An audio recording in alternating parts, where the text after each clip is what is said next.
Guys, I got a new segment for the... oh, shit, my phone's ringing. Just 1 second. Is this Hello? planned? Hey, Jeremy, Riggins Volkswagen. Hey. Hey, just calling to show the vehicle's ready. Awesome. Thank you so much. You're welcome. Thank you. Bye. Thanks. This I episode prepped... is so I planned that. Hey, I know. I planned that. You guys know why I got to call me during the show? Because your car's all fucked up. My car is sick. And I took my car to the car doctor. And the car doctor just called. My car's all better. That's good to know. Okay, All right, anyway. so let's start here. I got a new segment for the show, okay? Ask a mechanic. Segment is called Did You Know? Okay. It's like that. You got to say that. Did you know? Did you know? Can we go, do you know? Do you know? Do you know? Do you know? Do you know? You're not a good maritimer, you know? Do you know? Like that? Just don't do it. Yeah. Okay. Just don't do it at all. Okay, so did you know? Is my tongue black? No. No. Okay. The underside of it looks a little darker, though. Lift your tongue up. Let me see the underside. There's got a lot of blueness going on there. Well, did you know that my tongue was black not long ago? Your tongue. Your is tongue. black. My tongue was black. No? And I'm talking black. You didn't know? No, I didn't. I did not. I did not know. Okay. All right. Stop trying. Yeah, my tongue was black a little while ago. And guess what else was black? My shit. Oh. Did you that's know my not- shit was That's black? not good. Black Right. poop is not good. Now, That's okay. like, sometimes Zaya has black poops, and I go, oh my God. And then I realize she just had a lot of blueberries. So I also know that black poop is bad. And Brian, do you know why black poop is bad? I do not know. Okay, so did you know black poop means you have blood in your bowels? Oh. That is blood. That's shit blood. Okay. Now that you That's mention blood it, I shit. feel like I've heard that before. It sounds familiar to me. Yeah. But did you know? That's not what I had. It wasn't blood. What was it?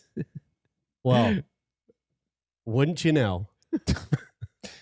I had a black tongue and I had black poop What? and I was panicking and I thought, okay, there's something wrong. I probably have to go to the fucking doctor. And then I looked it up. I looked up. I just had a thought. I went, wait a minute.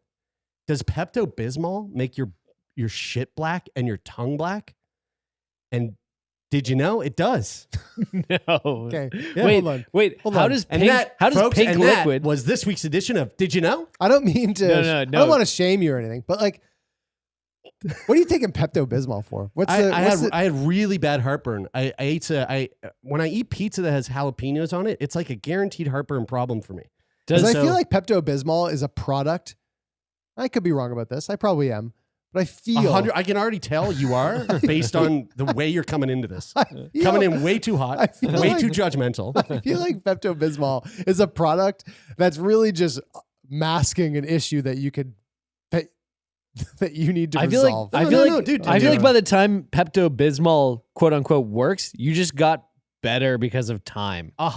Okay, as someone who has unfortunately, someone who has been dealing with, Guess you've got CF though, so maybe that's your pass. yeah, but so as a part of the CF, I have to take omeprazole, and omeprazole is because of it's I think it's called GERD, but it's like sometimes the inability for the sphincter in your esophagus to close correctly, and so it causes really bad heartburn. Now, if I take the omeprazole, it does the job, and I don't get heartburn unless I have there's a couple of things that I've noticed, in particular, Domino's pizza with the jalapenos on it, Okay. and especially maybe closer to nighttime, where I will get into bed after having done that, whatever, a couple hours before. We only really eat Domino's pizza at 11 Yeah, who's PM. eating fucking Domino's pizza in the day? Yeah. No, nobody. No one. Yeah. So, late night Domino's pizza, jalapenos, I go to bed, and it's really intense heartburn. Now, the omeprazole isn't like a fast-acting thing. You take the omeprazole, and it's like a, I guess, I don't know if it's slow release, but it's like it takes forever for it to actually do anything. But either a chew tablet of Pepto Bismol or a little cup of Pepto works within 10 minutes. Gone. Done. Fully done. Pepto saved me as a adolescent. I was 14, 15 years old, and I really didn't. I would go out and hang out with friends and oftentimes girls that I wanted to be friends with, and I would hold in my farts. And you would take Pepto And then Bismol. I would take Pepto Bismol because after several hours of holding in gas, I would feel so sick and I'd have such a tummy ache. And you guys know how deadly a tummy ache can be. Yeah. So I'd take Pepto Bismol for my. I feel like my body has never. And it worked. Yeah. So what's this fucking guy doing over here? Like as soon as I bring up Pepto Bismol, he just immediately shits on it. Like, well, no, because I said it's a problem that you can solve on your own, and which I could have solved on my own. I could have just gone by farting. Yes, but right. But if you didn't fart, because I was just insecure. If you didn't fart, which I don't blame my adolescent self. But you weren't getting a sore tummy. Oh my God. Because you were still holding in the fart and like drinking the Pepto Bismol during the time that you were holding in the fart. You were taking it afterwards, right? Yes. So then the fart, like just farting afterwards, wasn't helping, obviously. No. Right. So then why were you coming in so hot on Jer? Because right. But I was 15. I was 15. Here's a couple things I don't get. So one, I want to share my Pepto Bismol story. Okay. One, I don't understand why you guys move on from this. No. We got to stay with this. Because I have a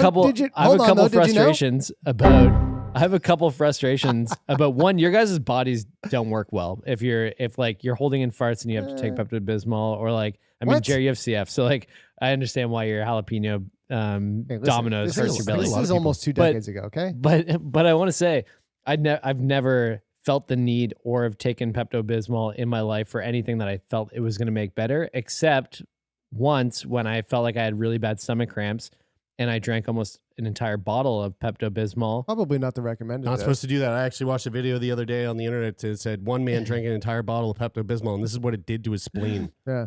And spoiler alert, it didn't end well. So I'm probably exaggerating, but the thing is that it didn't do anything, and also it didn't do anything because I had an appendicitis and had to have my appendix removed at the hospital. Should have drank some Pepto Bismol to fix that right up. That was the only time I did drink Pepto Bismol, and it didn't fix that. But the other thing I don't get is, and this is a question for you, Jer, and like this also really interests me from like a design perspective. So like I love mixing colors. Like I've been recently getting into painting, and I love like mixing my own paints and getting a cool color.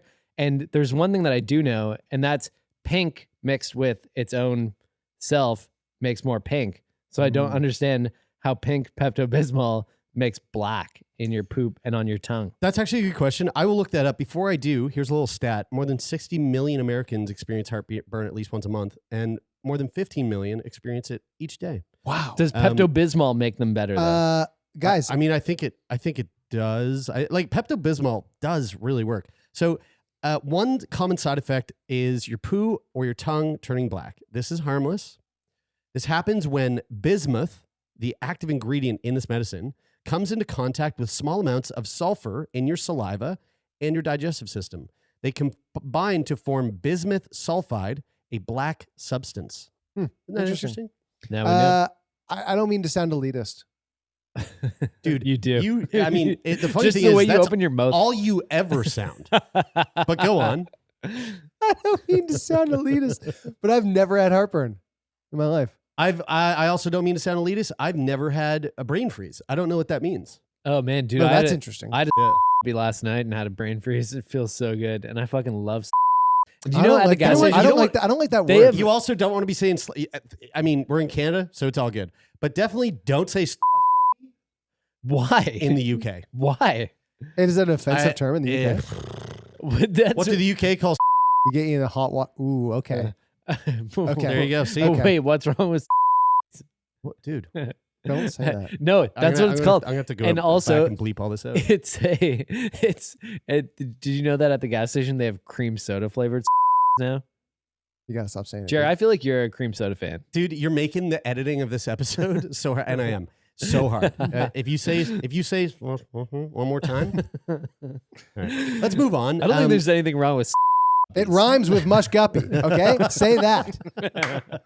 And that is this week's edition of Did You Know? All right. This is an obituary that I'd love to read to you guys. This was sent in to us from our friend Jill over on the Discord. And she literally just sent this to us and said, I really want to hear Jeremy read this. And I thought it was very funny. It's an obituary that was written by an AI, apparently. I mean, ChatGPT didn't write this because it's it does a pretty good job of writing stuff. So I think this is an AI with a bit of an intelligence deficiency. Okay. Okay. So here's the obituary. Brenda Tent retired from living at the age of old, surrounded by family and natural causes. A librarian from birth, Brenda was an avid collector of dust. She had a sweetheart and married her high school.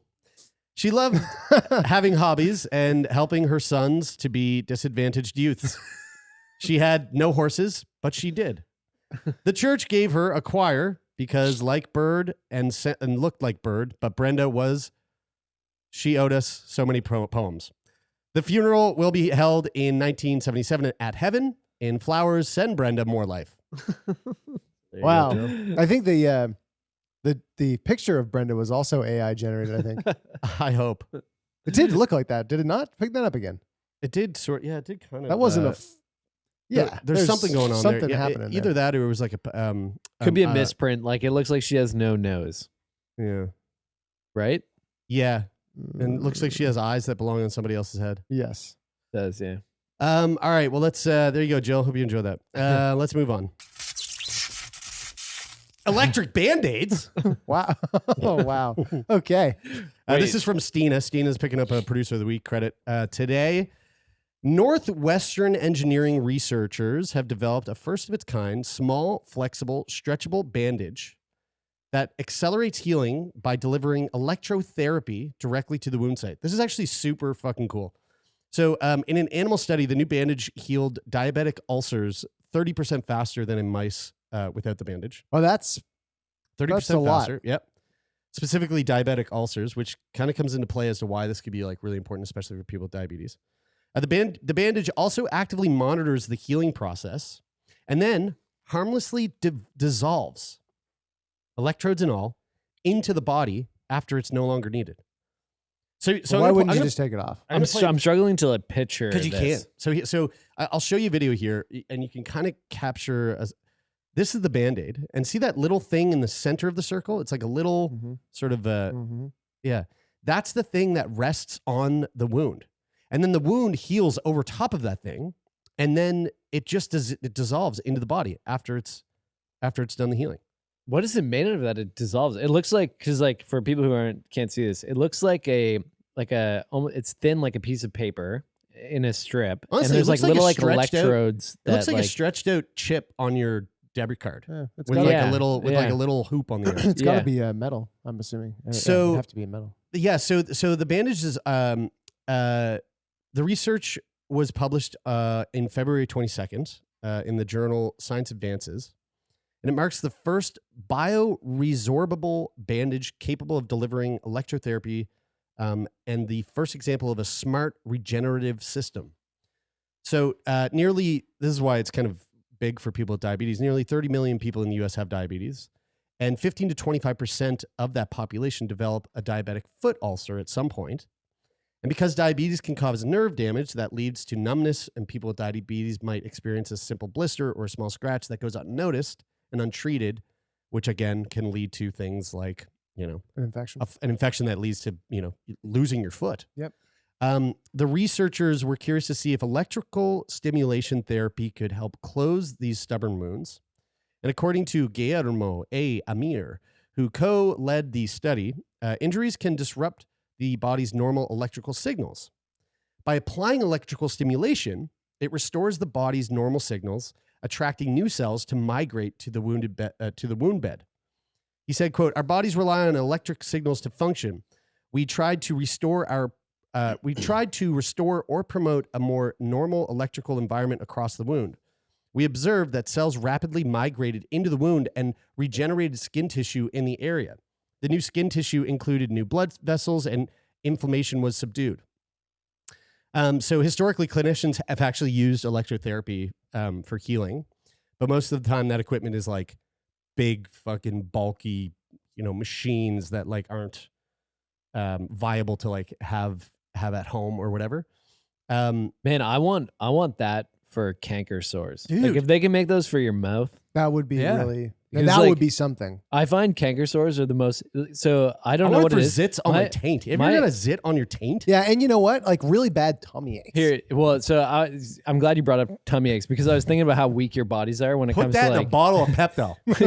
when you guys like are complaining about tummy aches. My body's weak when it comes to like mouth stuff. Like I find my dentist asked me last time I was there, like if I bite my cheeks a lot because like he could see that there was like scarring on the inside of my mouth on my cheek, and I do. I bite my cheek and my It's a tongue. sex thing for you, right? Well, I guess yeah. I just do it like while I'm having sex. I'm just chewing on the side of my mouth.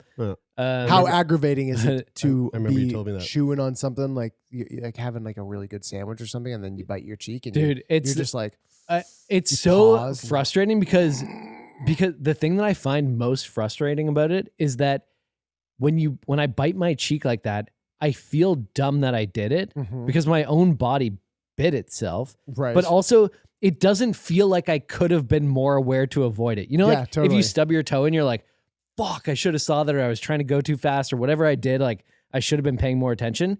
When I'm chewing, yeah. it's not like I think like, oh, I should have been paying more attention to that chew. It's not like you're You going. know? It's not like you're chewing and going up, down, up, down. Right. Up, down. Like it's just something that you do so Avoid your cheeks. subconsciously that it's so frustrating when you, but then my issue is that whenever I bite my cheek, which is like fairly frequently, like I'd say once every like 6 weeks or I don't know, 2 months or so. And is it one giant chomp? Oftentimes, yeah, it's like but then when you bite it, dude, like for the next 3 days, like I'm likely to bite it, like yes, do that 'cause it's again swollen. because it's swollen, right? Okay, so you're not It's a- habitually like No. like compulsively like no. Like You're this like is eating a meal and then go, Yeah. oh fuck. Yeah, or like even chewing a piece of gum or something. But Don't chew gum. I don't oftentimes chew gum. But Use mints. anyway, Pepto. so the point that I'm making. Mentos better. Okay. Guys, it's so hard to fucking make a point. The point that I'm trying to make is that those bites oftentimes turn into canker sore. I mean, Yeah. almost every fucking Mine time. haven't been. And then I they don't take know why. like 2 weeks to fucking heal. Yeah, And I so mean- if my canker sores could get better 30% faster, Yeah. I would be all over. You that. you have a Yeah. particularly rough go with cankers. I mean, Yeah, I hate I don't know cankers why that and is. I get them relatively often, but you're on Mine another fucking level. suck. Well, yeah. in terms of the disappearing mechanism, when the wound is healed, the little flower-shaped electrode that's in the center of that little circle, it simply dissolves into the body, bypassing the need to retrieve it. The team made the electrodes from a metal called molybdenum, which is widely used in electric and semiconductor applications. They discovered that when molybdenum is thin enough, it can biodegrade. I don't like that. Can I see how that word is spelled? MOLYB, Molly B DENUM, denim, molybdenum.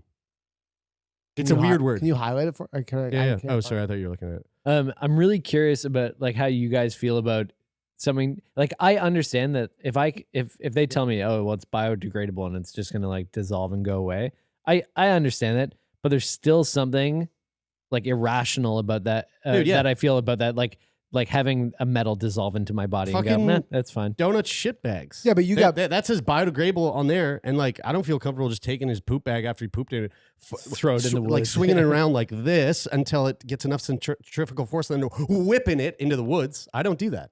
I don't do. I don't think Yeah. you should either. That Yeah. feels weird to me too. But I mean, you I don't do your that. body is you got a lot of metal in your body, and there's You got a lot of plastic in your and body you, too. I know, and you but need, it's- and you need a I'm lot. not telling you that. Like Yeah. I'm saying, like I understand that it's kind of irrational. There are to metals think that in way. your body that are absolutely like necessary, and so whatever the metal is made of is probably such an insignificant amount that it is of no consequence to your. But you don't think like you guys would be like totally cool with putting that Band-Aid on you and just watching it sort of over time dissolve into your body? Well, I if did had- just make cocaine me once. feel Do you weird. think I fucking care to have Molly be denim in me? I don't have a reason to, but if there's unless there's a Once, I said reason, once. unless there's a reason for it to make me feel that way, I'm not gonna Yeah. feel that way. Yeah. Yeah, I mean, like, Right. yeah. To me, this is really no different than like when. Speaking of Maui, we were just talking about the beauty of Maui, and I got a Maui tattoo when I was in Maui, and it's basically a what do you call it? The fucking spiky thing.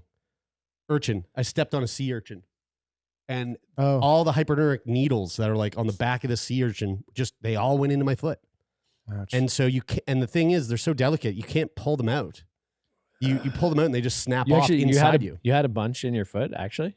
Did I not show you the photo? I don't think so. Dude, I had like fucking 300 of them in the bottom of my foot. No. So anyway, you can't pull them out because when you pull on it, it just you'll get what's on the outside, but it just snaps off. So everything that's inside stays. So you have to pee the on reason it? they call it a Maui tattoo is because the urchin is black. So once you've pulled all the fucking shards off, it's all still inside you, and it looks like black ink. It looks like a really shitty tattoo.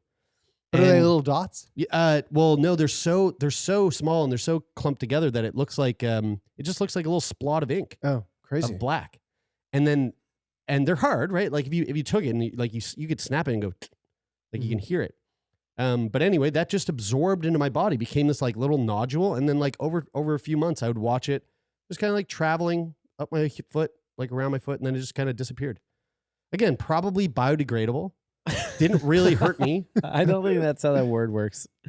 I think it is. I think it is how that works. It degraded Biologically. inside me. Yeah. I guess so.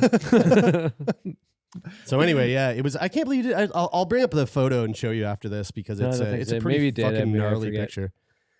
Is that what you do though? Like, actually, now I'm genuinely curious. Like, you just like if you step on an urchin like that, you do break it off and just let that happen. Yeah, there's not really anything you can do. Okay. Like you can try to use tweezers to pull out as much of it as you can, but like oftentimes because these little guys are, they look like something that Mario couldn't kill.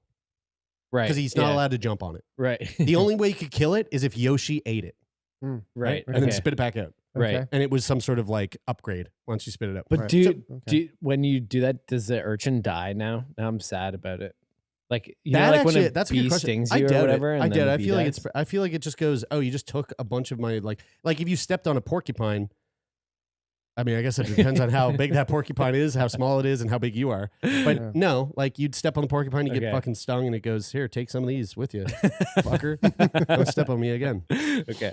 Yeah. Let's move on to. I'm glad we got all the laughs out right there because now we're going to move on to a story that is severely fucked up. Right on. This comes from Jen McGee in the Discord. Jen, you also pick up a producer of the week credit. We got 2 producers of the week this week. Fuck it, we'll give one to Jill too. Yeah, I was gonna And, say, why are we got giving 3, Jill one? Right? So, the title of this article does not do this article justice in terms of how fucked up this is. Brantford woman from Ontario. Brantford woman charged with harassing Ontario doulas. Defrauding and harassing Ontario doulas. Okay. I'm also just going to put a little warning in here because because CTV News also put in a warning, but this story contains some details that are like pretty fucking gnarly. So the headline alone is like, it makes me wonder. This why bums the me out. fuck would somebody ever want to fuck with like a doula? And here's why I'm putting this into Feel Good Friday, because we spent a lot of time. I think we've only put 1 episode out so far, but we spent quite a bit of time in the last couple of weeks speaking about Munchausen by proxy, which is kind of a fucked up mental illness blurred line with a crime, and it's Child abuse. Yeah, it's just it's all fucked up. And so we ended up speaking to one of the lead detectives in the U.S. That episode will be coming out in a couple of weeks. Where he basically just focuses on Munchausen by proxy. This is not that, but this gives me the same taste in my mouth that I feel when I think of Munchausen by proxy. This is that shit. So this woman is obviously fucked up. Okay, so a 24-year-old woman from Brantford, Ontario, is facing dozens of criminal charges, including harassment, fraud, and sexual assault after police said she sought the help of registered doulas for pregnancies and stillbirths that turned out to not even be real.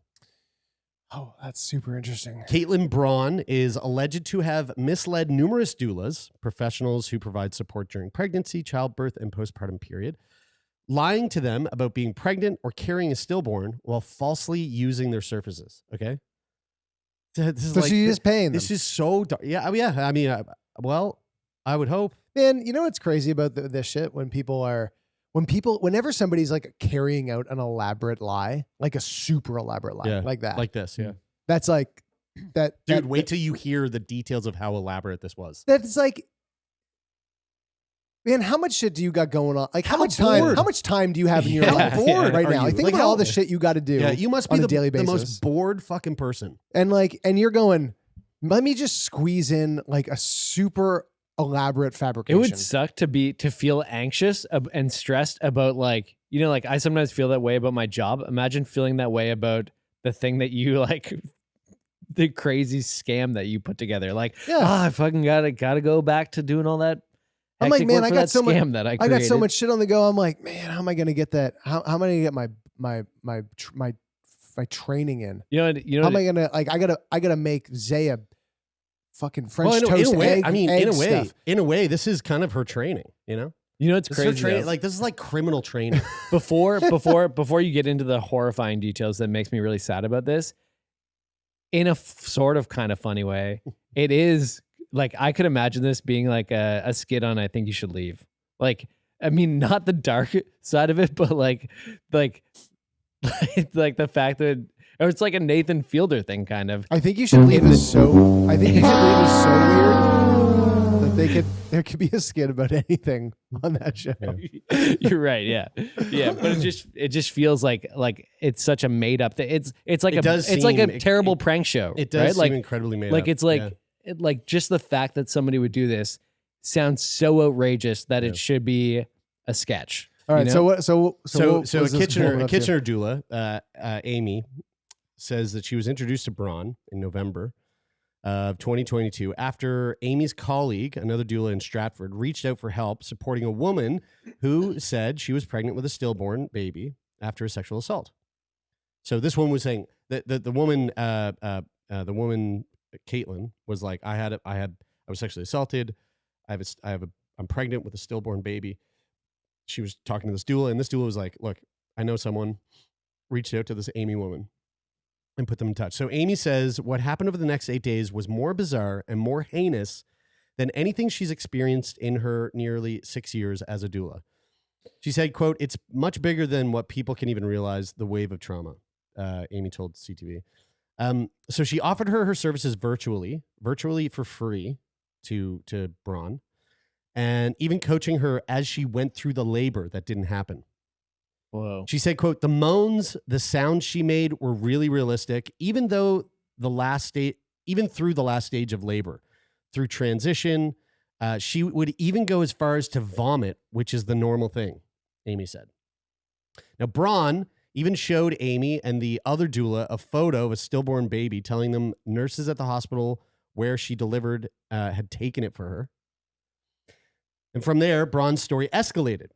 She told the woman that had a bleeding disorder. She told the women that she had a bleeding disorder, kept them on the phone while she allegedly underwent medical procedures, and eventually claimed she had been diagnosed with terminal cancer. So now we got some fucking Munchausen in here.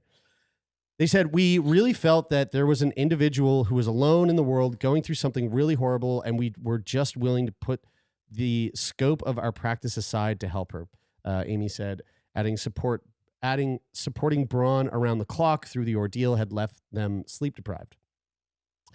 But the inconsistencies started to mount, and Amy became suspicious. At one point, we were told she was in the ICU, and we could hear a small dog barking. And we made an excuse for that. You're so into it. Maybe there was someone else who was alone, and their dying wish was to have a small dog. But we started hearing that dog again when she was at another location, Amy said.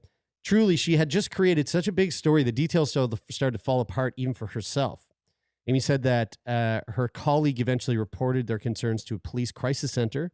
And when emergency services went to Braun's house, they found her at home perfectly healthy.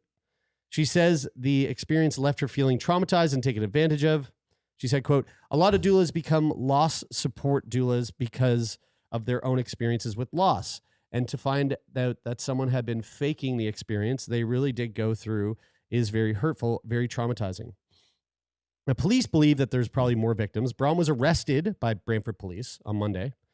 She's now facing 32 charges ranging from criminal harassment to sexual assault.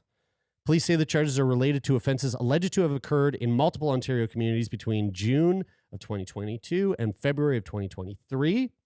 Police say they're releasing the names of the accused because investigators believe there may be more victims.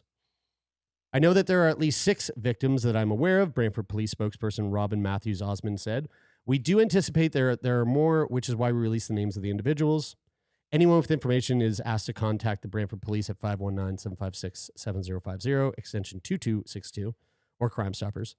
Braun is facing the following charges: 10 counts of criminal harassment, 12 counts of false pretenses, 4 counts of fraud, 3 counts of sex assault, and 3 counts of indecent acts. Dude, that is so bananas. How? I mean, that's right? just. I mean, it's just a. It's so hard to like wrap your fucking head around. It is a severe mental illness that takes the form of like really destroying somebody else's experience in life. Yeah. Like that is just really malicious. It's Munchausen. Yeah, That's it is Munchausen. Munchausen. Yeah. I mean, like, you know, I'm trying to put myself in the shoes of someone who like was the victim of that. So like right now I'm in the midst of, I just started my death doula course. And we're going to talk about it a bunch. I've got my friend Brooke coming on the show. She's a death doula. She took the same training that I'm taking right now. And, you know, it's a really heavy course. And we're talking about like really serious and heavy subject matter. And it's you know, a big part of it is like, there's a beauty to death and trying to find that beauty and yada, yada. But I cannot fucking imagine what would be going through my mind, how I would feel if I somehow got roped into like being a death doula for someone who wasn't actually dying. Yeah. And like being there to support their family who thought they were dying. And then like, you know, like I just can't, it's just so fucking You would feel beyond me really to wrap dumb. my head You around. would feel like, Yeah, I it mean- would be really, I would be feel like really such a embarrassed. violation. Like I'd feel Oh my so God, yeah. embarrassed that I gave my time and energy emotionally to this person that had sort of just tricked me. Like it would feel And like, gross. we're talking, you know, as a doula, as a birth doula, working with someone who is coming to you to saying that they have a stillborn baby and they got pregnant because of a sexual assault and you're giving your services for free. That's hard not to like leave your emotions at the door. You know, like that's a hard job to do, to offer your services without getting like, you know, even remotely emotionally attached. Like, I mean, it like it's takes such a the fucked up roller coaster. it takes the Munchausen thing and like kind of takes it to. It's almost like this. It's almost like this, like really, really, like sick, but probably, you know, for the person who's perpetrating this shit, successful strategy to employ, where you not only do you fabricate this like illness and then shit that you're going through, but you layer on top this like, and it's because of like I was sexually assaulted. It's like, Yeah. and that piece then brings in this this angle where these doulas are going to start to like they said, overlook some things that don't seem right. And they're going to go, okay, well, this is such a serious situation that like, even though this seemed like a little glitch in the matrix that I just noticed, I'm just going to go right past it because like, this is such a serious situation. I just need, like, we need to just like all hands on deck. I wonder what kind of time she'd be looking at. Like if she got, let's say she just got charged with every one of the charges. I have no idea.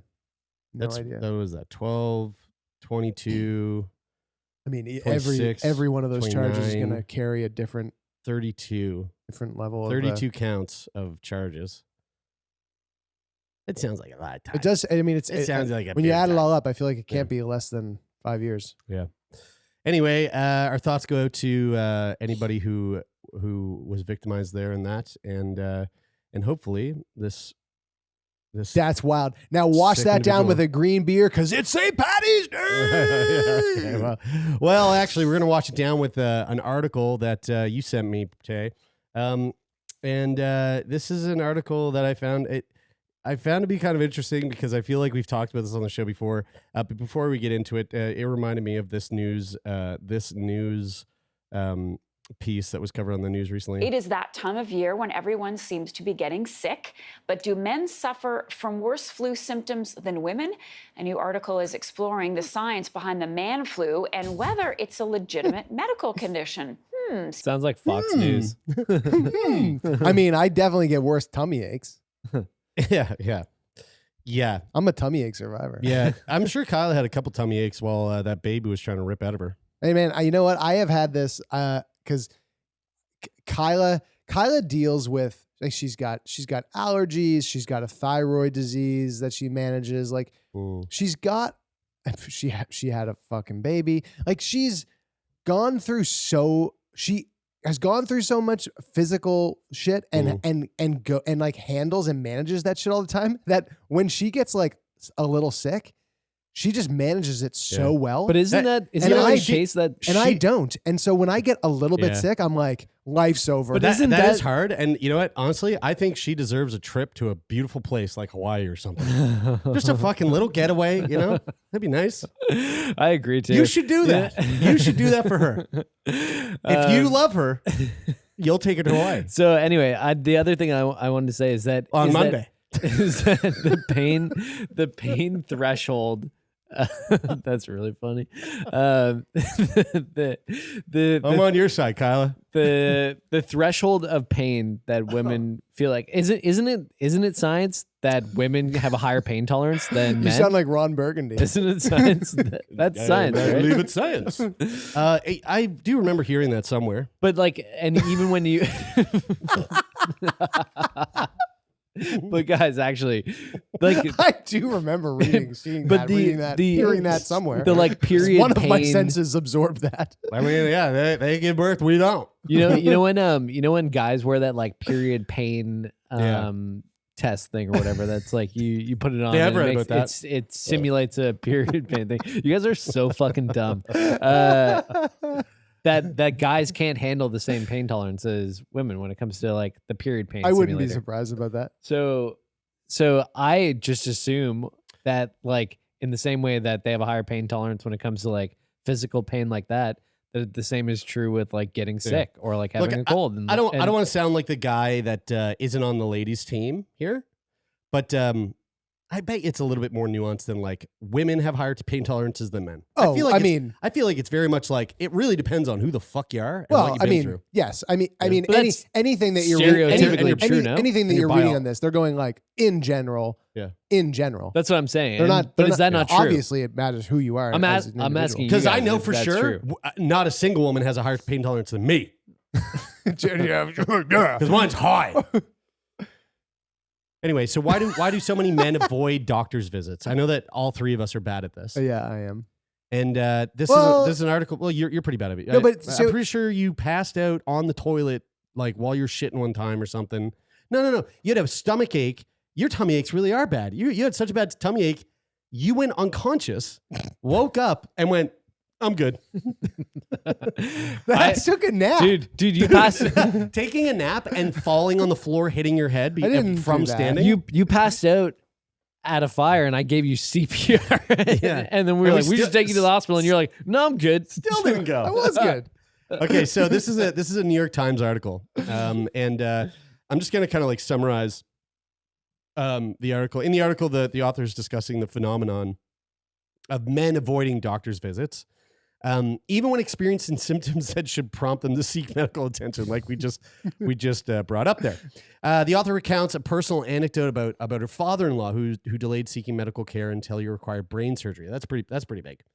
As well as her husband who ignored a skin abscess until it had grown to the size of a dolphin's dorsal fin. What? No. I don't know. No, that doesn't make sense. That's just a giant abscess, man. Wait, he grew a dolphin fin on his back essentially? I mean, it depends. If this was on his nutsack, he I guess it was the size of a dorsal fin, yeah. Not in the location of the dorsal fin. The author notes that while some men are diligent about seeking medical care, in 2022, a survey found that 55% of U.S. men do not get regular health screenings, with men of color being even less likely to see a doctor regularly. The article also highlights the tendency of men to avoid seeking medical care due to fear of receiving bad news or the belief that they are naturally healthier than most people. Oh, the hubris. That's really funny. In contrast, women are significantly more likely to make an office-based visit for preventative care. The author notes that some men may shy away from discussing health issues with other men, and younger men may not be conditioned to make regular doctor's visits. I mean, that's something we talked about we've talked at length with like Movember, this idea that like men just like, they just don't, they're not like open to sharing about, especially about medical stuff and especially about mental health stuff, Mm-hmm. The article also discusses research indicating that men who have more traditional beliefs about masculinity, it's 2023, guys, are less likely to use preventative care or seek medical treatment for injuries and infections, as they associate this resistance with bravery and self-sufficiency. However, as men get older, the reluctance to seek medical care can have serious consequences, as men die younger than women. And some of the leading causes of death are conditions that doctors screen for during routine checkups. Dude, I would say my reluctance to see a doctor now for things is the fact that, one, I don't have a family doctor, and two, the healthcare system here is fucked. I think for me, it's laziness. And I'm not trying to be funny. I think for me, it is, I think that it kind of similar to what we were talking about with the episode that came out as this is coming out 2 days ago, the Wednesday episode that dropped this week with Iris Scorfinkel, is that I try to really be like discriminatory as to whether I need to go and like take up that time. Am I going because I'm just worried and I want somebody to tell me that I'm okay, or do I really need to go?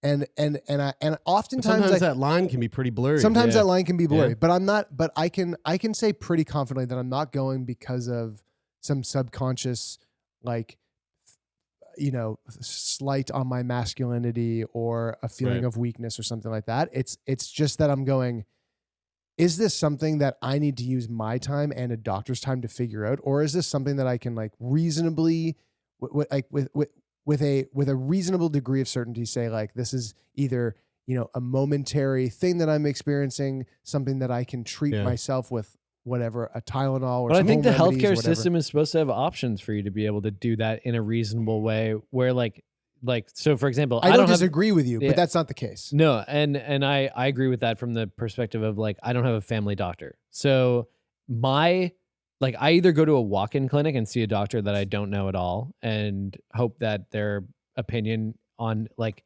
without knowing my medical history, and in me having to explain my medical history in 5 minutes to them, can diagnose whatever I have or give, like, tell me if I'm okay or not. And without that, with the next option basically being going to the ER. And like, which that seems unreasonable for like being curious about like if I have a mole on my arm, then I'm like, I should probably get this checked out. I'm not going to go to the emergency room to check that out. No. But also a walk-in clinic probably isn't going to be able to help me. So like, where do I go? Like, what do I do? No, I think a walk-in clinic, I mean, for that perspective, I understand a walk-in clinic can be like less than ideal. For that particular example, I think a walk-in clinic could do a good job at going, this, like, you should see a specialist about this, and they'd give you a referral. Right. Yeah. But there are definitely certain things that you're like, you walk in and you're like, you don't know anything about me. We're meeting for the first time. Yeah. Like, how helpful could you really be? I think one thing that's like, a little piece of advice for anybody who's like even nervous or kind of questioning, like, do I really need to put the time into this? Or if you're lazy like myself, telehealth, if there's telehealth available in your city where you live, I don't know. I feel like telehealth is like, if you have internet, telehealth seems like a viable option. How do we know though? Like, how do I know? How do I access I that? have telehealth through my, specifically, this is very specific to me, but like, and me and many other Canadians that are in my position as a TELUS business mobile phone user. Really? How do you access it? Do you know? Yeah, it's just an app on your iPhone. Really? Yep. Fuck. You know, And 811, it's free. It's free to have, and you just sign up, and you can use it at any point. And it's fucking great. I feel like you know what? It's interesting. 311 or what? 811. 811 has been. I've only used it a couple like times. A great option here. I don't know what your 811 is. Wherever you live, wherever that is, like you I think can it's use 811 that. across Canada. But thinking about this now, like, we Nurses host on a health phone. podcast where we're talking about this stuff like for 3 hours plus a week. And I don't know what options I have for. Well, the reason is because we spent the first 20 minutes of the show talking about Pepto Bismol making your shit black. Yeah. You know. So, Right, so, yeah. so next week we'll do a Did You Know about telehealth. How about that? I mean, we should do a Did You Know about how you can access Yeah. But I think, healthcare but I in think Canada. like to what we were to what at least I was describing earlier, which was going me going like running like an analysis on whether it is required or worthwhile to go see a doctor based on what might be going through. 811, I've only used it a few times, but every time I've used it, I've gone, that was surprisingly helpful and surprisingly quick. Yeah. What happens when you call 811? I have no You, idea. you nurse describe to a practitioner nurse what's going on picks with up you. and says, "Hey, what are you doing? What's going on? What are you wearing?" They And don't you go, say, "Oh wait, well- sorry. Did you say 811 or 1-800 wet puss?" I'm sorry, I blanked out there. I was looking at something on the computer. We 811. talking about 811? Oh yeah, no. They will. That's a different A thing. nurse will pick up, and you just describe to them what's going on, and they more or less will say, "Hey, it sounds like you could go and see it," because they always err on the side of caution. So they're always like, you could go to the emergency room if you're feeling concerned. Like they always say that, but they're pretty good at giving you a fairly honest opinion as to like how you can kind of read between the lines. Like they're gonna go, yeah, you're not in an immediate. We don't get the sense that you're in an immediate danger. or Dude, anything like that. honestly, They give you I'm some just gonna pretty good use ChatGPT now for that because like it probably Yeah, works pretty Best well. of luck with that.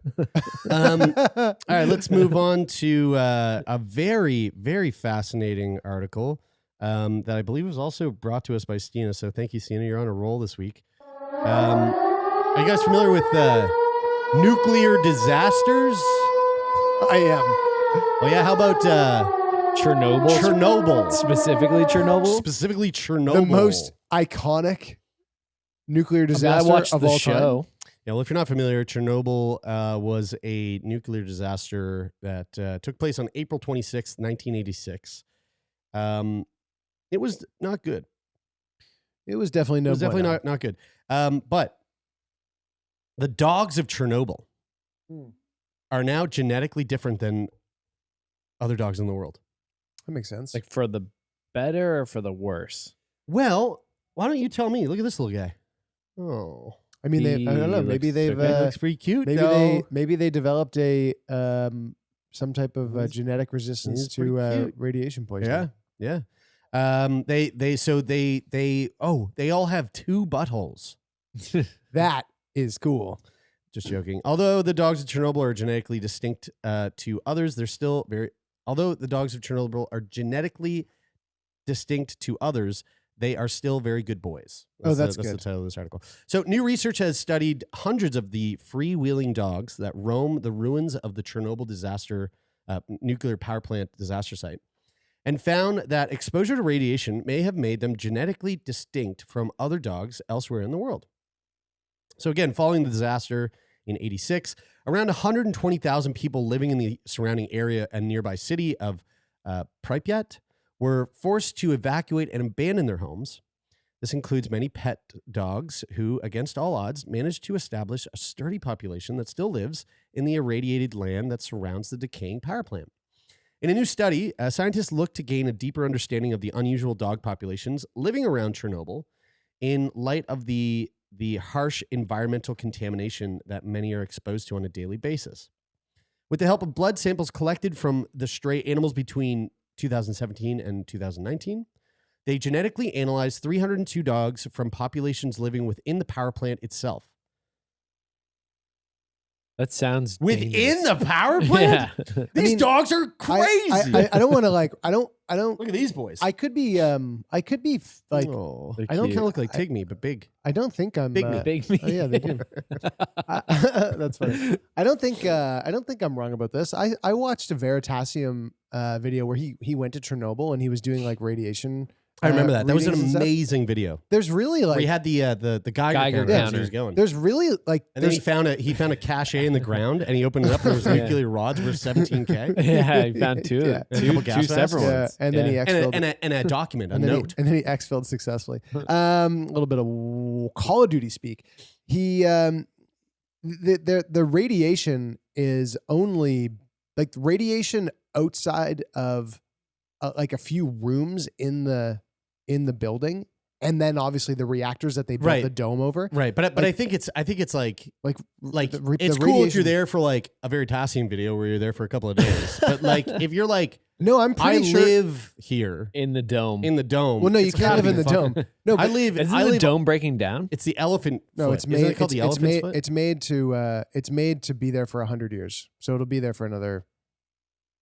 I thought- It's not that old. I thought there was risks of it like decaying or something, or opening up or something. that It's they were made to talking be. about. It's made to be like covered again in another like 90 years or something like that. But How long is it fucked there for?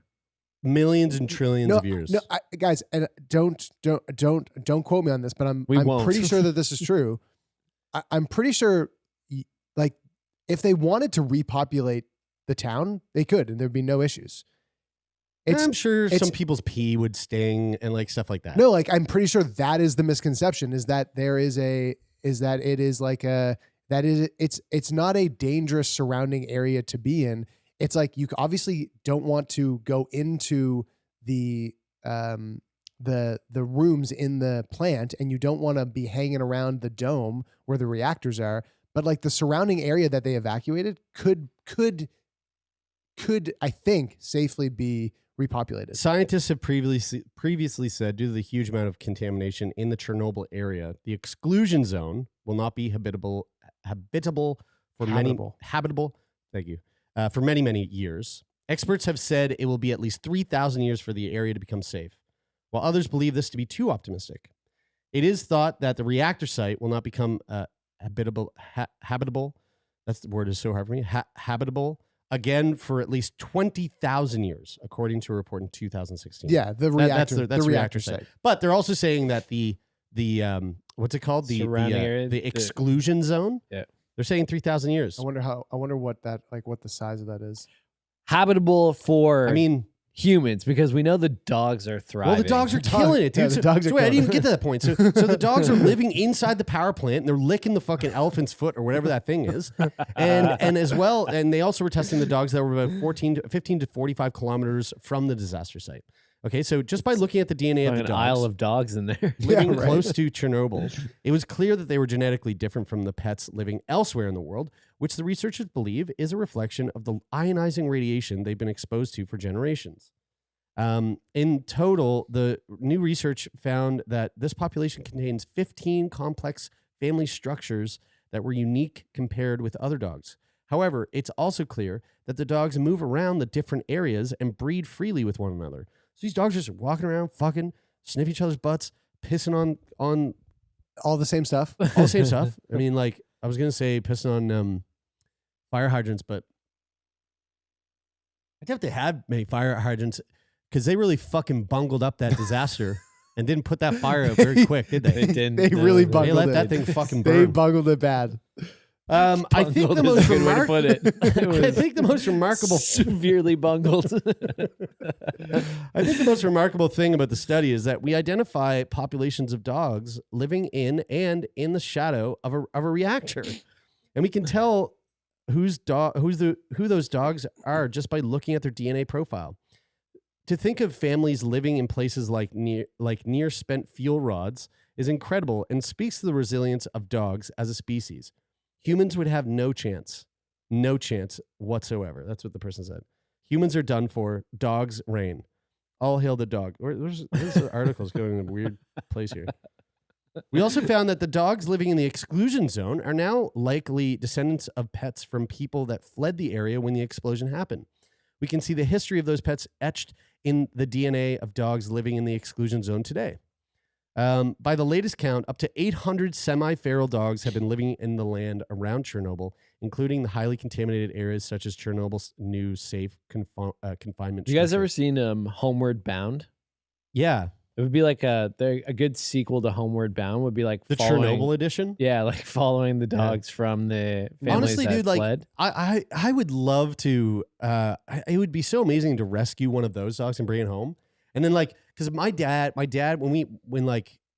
I was growing up, my dad really like his lawn. Like he was big on like keeping the lawn green. Your dad was a rad dad. My dad was a fucking rad dad.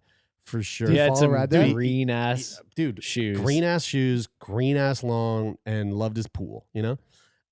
Dude, that's a dad. And when I bring Bigby over, he'd be like, don't let him piss on the grass. Because he'll burn, it like burns the grass. Yeah. Dude. Where's he supposed to pee though? I know, it's like dogs piss on grass. Can you imagine what would happen if this boy came over and pissed on my dad's grass? Look at all that grass. Dude, That's all been pissed it's all on. burnt. That's what my dad's fucking lawn would look like. That's so funny. Dude, do you follow Rad Dad? Yeah, dude, I love it. Yeah. Fantastic. Everybody should follow Rad Dad. The next stage of this study will involve increasing our magnification to the level of the entire genome and its architecture. Once again, I can't empathize how revolutionary this is. We've been able to do this kind of study for we have been able to do this kind of study for humans and lab animals where budgets are high. We are now at the stage where this technology can be applied to just about any system in any place. Added Tim Mousseau, study author and professor of biology sciences at the University of South Carolina. Don't you guys feel like Kinda cool. Like say they learn this about dogs and they're like, hey, we can find out what makes dogs so resilient to like nuclear radiation. You're resilient to Don't you think nuclear radiation, buddy? that they should just be able to find out whatever that is in dogs and make humans be it? Well, yeah. So I think the next Isn't that how science works? I think the next part is breeding like human dog hybrids. I don't want to hammer on about this because I can't actually remember where I. If you're gonna go Came into this across this. fucking thing that we can all just go to Chernobyl and live a happy life. I just said it. I know. 3,000 I know, years, but dude. But like, Exclusion zone. my brain is remembering some like oddly specific things, and I'm going. I must have.